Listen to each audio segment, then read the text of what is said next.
আপনারা জানেন প্রতিনিয়ত ধর্ষণ, চাঁদাবাজি, ছিনতাই এটা এখন কিছুদিনের বাংলাদেশ এটা এখন নিত্য নৈমিত্তিক ঘটনা হয়ে গেছে। এমন ব্যাপার হয়ে গেছে যে এই ভিডিওগুলো না দেখলে আমাদের ভালো লাগে না। কিন্তু এই ব্যাপারে কথা বলবাও খুবই কঠিন, কারণ যখন রিপিটেডলি অনেক মেয়ে ধর্ষিত হচ্ছে, তার মধ্যে যখন 2-3টি এমন ফ্যাক্ট ফাইন্ডিং হচ্ছে তারা আসলে ধর্ষিত হয় নাই, তারা কোনো না কোনোভাবে সুবিধা নেওয়ার জন্য এই কথাটা বলেছে, তখন আমাদের যে অন্য মা বোনেরা ধর্ষিত হচ্ছে তাদের ব্যাপারে কথা বলাও কঠিন হয়ে যায় এবং অত্যন্ত গুরুত্বপূর্ণ কথাগুলো তখন ঠুনকো হয়ে যায়। আপনারা জানেন চাঁদাবাজি তো আজকের গল্প না বাংলাদেশের, এটা তো গত 6 মাস ধরেই চলছে। আর ছিনতাইয়ের গতকালকেও আপনারা বনশ্রীতে, তারপরে মোহাম্মদপুরে, তার আগের 4-5 দিনের প্রতিদিন যেখানে দেখছেন, এগুলো এখন বাংলাদেশের নিত্য নৈমিত্তিক বিষয় হয়ে দাঁড়িয়েছে। এই ব্যাপারে আমাদের উদ্বেগটা ঠিক অন্য একটা জায়গায়, যেটা আপনাদের সাথে আমরা আলাপ করতে চাই। খেয়াল করুন, মানে চাঁদাবাজি হচ্ছে, ছিনতাই হচ্ছে, কিন্তু প্রত্যেকটা ছিনতাইয়ের আবার ভিডিওটা করছে কি? আপনারা একটা ব্যাপার খেয়াল করেছেন কি না, যে রাজধানীর গুরুত্বপূর্ণ জায়গায় বনশ্রীতে হচ্ছে, মোহাম্মদপুরে ছিনতাইগুলো হচ্ছে এবং সেই ছিনতাইগুলো কিন্তু ভিডিও করে হচ্ছে, কিছুক্ষণের মধ্যেই সেটা সোশ্যাল মিডিয়ায় চলে এসছে। আমরা খুব স্পষ্টভাবে অনেকগুলো ঘটনাকে আপনাদেরকে ছোট ছোট করে একসাথে একই সুতোয় বাঁধার চেষ্টা করব। আমরা মনে করি না শুধুই কিছু চাঁদাবাজ, কিছু ছিনতাইকারী এই ছিনতাইগুলো করছে বা চাঁদাবাজি করছে। এই ছিনতাই, এই চাঁদাবাজি, তার পরেই সেগুলোকে সোশ্যাল মিডিয়ায় আপ করা, সারা বাংলাদেশে ছড়িয়ে দেওয়া, জনমতের ত্রাস, সন্ত্রাস এবং ভীতি তৈরি করা, এই প্রত্যেকটা জিনিস একই সুতোয় বাঁধা বলে আমরা মনে করি। কিভাবে মনে করছি আপনাদেরকে আমরা জানাতে চাই। আপনাদেরকে নিশ্চয়ই মনে থাকবার কথা, এই রকম আইন শৃঙ্খলার অবনতি যখন হচ্ছিল, আমরা সিম্বলিক অর্থে স্বরাষ্ট্র উপদেষ্টার পদত্যাগ চেয়ে আমরা রাজু ভাস্কর্য থেকে তার জন্য লাল চুড়ি নিয়ে তারপরে আমরা পুলিশ হেডকোয়ার্টার্স অভিমুখে যাত্রা করেছিলাম। প্রতিমধ্যে আমাদেরকে যখন আটকানো হয়েছে, আমরা পুলিশের কাছে সেই লাল চুড়ি নিক্ষেপ করেছি সিম্বলিক অর্থে, যে অন্তত তার জন্য একটু লজ্জা শরম হয়। প্রথমত হলো লজ্জা শরম আল্লাহ প্রদত্ত ব্যাপার, এটা যদি কারো নিজের মধ্যে না থাকে, এটা তো আসলে আপনি চুড়ি দিয়ে, শাড়ি দিয়ে, লিপস্টিক দিয়ে, কোনো কিছু দিয়ে আপনি কারো লজ্জা আনতে পারবেন না। তো স্বরাষ্ট্রমন্ত্রীর আর কি উপহার দিলে বা তার সাথে কি করলে তিনি দায় নিয়ে পদত্যাগ করবেন, এইটা সাংবাদিক বন্ধুদের কাছে এবার আমরা একটা পরামর্শ চাইবো। আমরা চিন্তা করেছি যে আল্লাহর ওয়াস্তে এমন কোনো ঔষধ বাংলাদেশে আছে কিনা যেটা দায় নিয়ে পদত্যাগ করার একটা সূচনা বাংলাদেশে যেন হয়, এইটা আমরা জানতে চাই।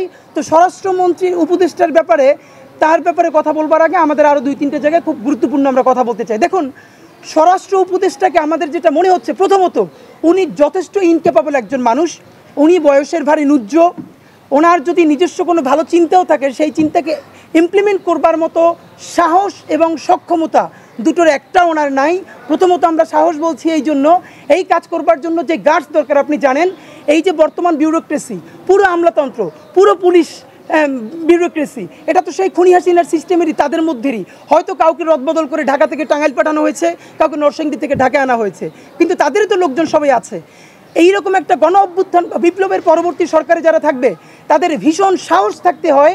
তার অধীনে যেই সচিব থাকবে, আমলা থাকবে, তাদেরকে সেই সাহস দেখাতে পারতে হয় যে তোমরা যদি আমার কথা না শোনো, যদি আমার কথা মতো কাজ না করো, তাহলে আমি নিজে শুধু পদত্যাগই করব না, কে কোথায় কত কোটি টাকা চাঁদাবাজি করেছো, ডিসি রিক্রুট করার জন্য কত কোটি টাকা করে খেয়েছো, এসপি আনার জন্য অথবা পদায়ন করার জন্য কত কোটি টাকা খেয়েছো, আমি নাম প্রকাশ করে তারপরে পদত্যাগ করব।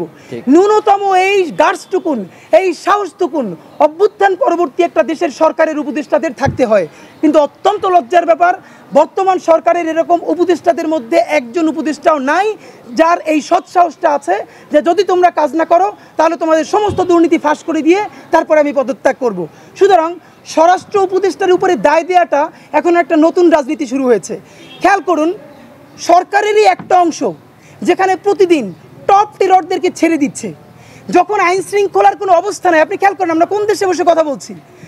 আমরা দেখেছি সাধারণত বিএনপির একজন সাধারণ কর্মী, যার এখন পর্যন্ত মামলার রায় হয় নাই, তার মার জানাজায় তখন নেওয়া হয়েছে, তখনও তার হাত পায়ে বেড়ি বাঁধা।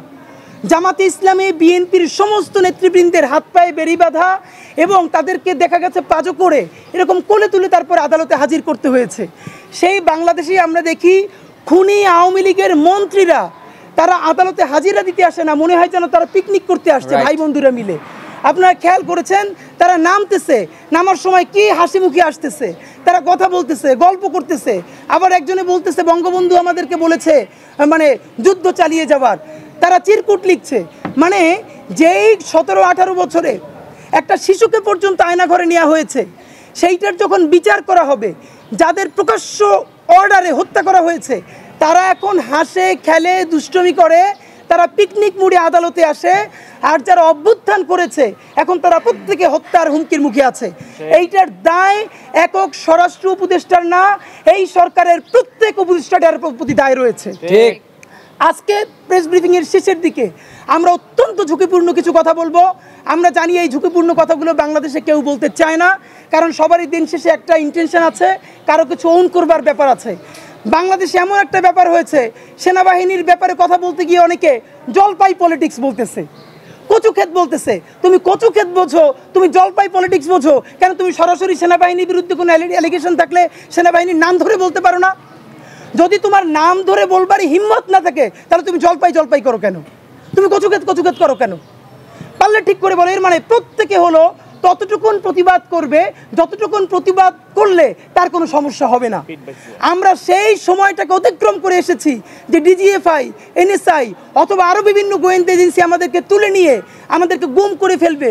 ওই গুমের জিনিসটা আমরা পার করি, এখন আমরা শুধু শহীদ হবার দিনের জন্য অপেক্ষা করছি। তবে সেই শহীদের আগে বাংলাদেশের একটা ইনসাফের রাষ্ট্র আমরা প্রতিষ্ঠা করে যেতে চাই। সুতরাং আপনাদেরকে আমরা জানাই, আজকে স্বরাষ্ট্র উপদেষ্টাকে হাতে ধরি পায়ে ধরি যা কিছু ধরলে উনি পদত্যাগ করবেন, দায় নিয়ে একটা নতুন কালচার তৈরি করবেন, উনি আমাদেরকে জানাক, আমরা গিয়ে তাই ধরবো। তবু আল্লাহর ওয়াস্তে আপনি পদত্যাগ করেন। আমরা কি করব? সন্তান সম মানুষ। আজকে একটা ছবি ভাইরাল হয়েছে যে আমি চুরি দিচ্ছি আর উনি এরকম দুই হাতে চুরি পইরে আছেন, দেখে আমার পর্যন্ত লজ্জা লাগছে। আমার বাপের বয়সী একজন মানুষ, তারপরও তার লজ্জা শরম হয় না। কিন্তু স্বরাষ্ট্র উপদেষ্টাকে সামনে রেখে আরও কয়েকজন উপদেষ্টা এবং ডিপ স্টেট বলতে যে কথা বাংলাদেশে আছে, তারা মিলে এই কার্ডটা খেলছেন, এটা আমরা জানতে পারি, যাতে সমস্ত দায়গুলো এই স্বরাষ্ট্র উপদেষ্টার উপর দিয়ে যাওয়া যায়। আপনাদেরকে জানাই, আপনারা জানেন গত কয়েকদিনের মধ্যে শীর্ষ সন্ত্রাসী বা টপ টেরর হিসাবে ঘোষিত ছিল 2001 সনে বিএনপি জামাত যাদেরকে টপ টেরর হিসেবে ঘোষণা করেছিল, ধরিয়ে দিলে পুরস্কার দেওয়া হবে, এমনকি ইন্টারপোল যাদের উপরে নিষেধাজ্ঞা জারি করেছে, রেড অ্যালার্ট জারি করেছে, সেই রকম অন্তত 1 ডজন সন্ত্রাসী অনেকে জামিনে মুক্তি পেয়েছে, অনেকে বিদেশ থেকে বাংলাদেশে এসে ফিরে তারা ইতিমধ্যে চাঁদাবাজি শুরু করেছে। আপনাদেরকে একটু জানাই, হাজারীবাগ এলাকার শীর্ষ সন্ত্রাসী সানজিদুল ইসলাম ওরফে ইমন, কিলার আব্বাস হিসেবে পরিচিত মিরপুরের আব্বাস আলী, মোহাম্মদপুরের ইমামুল হাসান হেলাল ওরফে পিচ্চি হেলাল, খন্দকার নাইম আহমেদ ওরফে টিটন, খুরশেদ আলম ওরফে রাসু ওরফে ফ্রিডম রাসু এবং পূর্ব রাজারবাজার এলাকার শীর্ষ সন্ত্রাসী 9টি হত্যাসহ অন্তত 22টি মামলার আসামি আসলাম হোসেন ওরফে সুইডেন আসলাম, এরা প্রত্যেকে কি করে জামিনে মুক্ত হয়েছেন আপনাদের কাছে জানতে চাই। এই জামিনগুলো তো স্বরাষ্ট্র উপদেষ্টা দেন নাই, এই জামিনগুলো তো বাংলাদেশের সব থেকে সুশীল আইনের পণ্ডিত এবং বাংলাদেশের সব থেকে কি বলবো যে সুসাহিত্যিক সুশীল আমাদের আসিফ নজরুল স্যার, তার আইন মন্ত্রণালয় যদি এটাকে অ্যালাউ না করে তাহলে এই সন্ত্রাসীগুলো কি করে জামিন পেয়েছে আমরা জানতে চাই। যেই বাংলাদেশে মাহমুদুর রহমানদের আইন মানার কারণে এসে জেলে গিয়ে তারপরে আবার আবেদন করে তারপরে জামিন নিতে হয়। আপনারা জানেন ডাক্তার সাদি এইখানে সংবাদ সম্মেলনে বলেছি, যারা মানুষের চিকিৎসা দিতে গিয়েছে তাদেরকে ধরে হত্যা মামলার আসামি করেছে, তাদেরকে ছেড়ে দিয়ে এখনও তাদের মামলা প্রত্যাহার করা হয় নাই। আর ইন্টারপোলের রেড অ্যালার্ট জারিকৃত সন্ত্রাসীকে আসিফ নজরুল সাহেব কোন কারণে তাদেরকে মুক্তির বন্দোবস্ত করতে পারেন? কত শত কোটি টাকার বিনিময়ে, অথবা সামনের নির্বাচিত যে নির্বাচন আসবে সেই নির্বাচনে কোন পদ পাবার প্রলোভনের বিনিময়ে এই সন্ত্রাসীগুলোকে উনি মুক্তি দিয়েছেন? আপনাদের মাধ্যমে আমরা আসিফ নজরুল সাহেবের কাছে জানতে চাই। বন্ধুরা আমার, আপনাদেরকে গভীর উদ্বেগের সাথে আমরা জানাচ্ছি, ইতিমধ্যে আপনারা দেখেছেন যে লীগের যে ডিভিশন, আপনাদের মাধ্যমে আমরা স্পষ্ট দাবি জানাতে চাই, 2014 ইলেকশন অবৈধ, 18 ইলেকশন অবৈধ, 24 ইলেকশন অবৈধ। সুতরাং এই অবৈধই যদি ইলেকশন হয়, সেই ইলেকশনের এমপি মন্ত্রী তারাও তো স্বাভাবিকভাবেই অবৈধ। তাহলে এখনো প্রজ্ঞাপন জারি করে কেন কারাগারে তাদের ডিভিশন বাতিল করা হয় না? ঠিক, আপনারা জানেন এখনো তাদেরকে কারাগারে ডিভিশন দেওয়া হচ্ছে। আমরা সরকারকে জানাতে চাই, অনতি বিলম্বে প্রজ্ঞাপন জারি করে এই খুনি ফ্যাসিস্ট আমলে যারা এমপি হয়েছে, মন্ত্রী হয়েছে, প্রত্যেকের কারাগারে ডিভিশন অতি দ্রুত বাতিল করতে হবে এবং তাদেরকে দুলাভাইয়ের মতো জামাই আদায় করে আদালতে আনা যাবে না। এরপরে যদি জামাইয়ের মতো নিয়ে আসেন, এরপরে যদি ছাত্র জনতা তাদেরকে ওখানে কোনো সিদ্ধান্ত গ্রহণ করে, তখন যদি কেউ মব মব বলে চিৎকার করেন, থুথু দিয়ে তাদেরকে ভাসাই দেওয়া হবে। ঠিক। গণহত্যা করেছে, খুন করেছে, এখন পর্যন্ত বিচারের নাম নাই। যারা খুন করেছে, গুলি করেছে, তারা মানুষের সামনে প্রকাশ্য দিবালোকে হাসি খেলে। এর থেকে বড় বেইজ্জতি বাংলাদেশের জন্য আর কিছু হতে পারে না। সুতরাং বন্ধুরা, আপনাদেরকে আমরা সংক্ষেপে দাবি করে জানাচ্ছি, মূল পয়েন্টে যাওয়ার আগে, 25শে ফেব্রুয়ারি জাতীয় শহীদ সেনা দিবস গ শাখায় যেটা অন্তর্ভুক্ত করা হয়েছে বাতিল করে অতি দ্রুত তাকে ক শাখায় অধিভুক্ত করতে হবে এবং স্বরাষ্ট্র উপদেষ্টাকে অতি দ্রুত দায় নিয়ে পদত্যাগ করলে শুধু হবে না, একই সাথে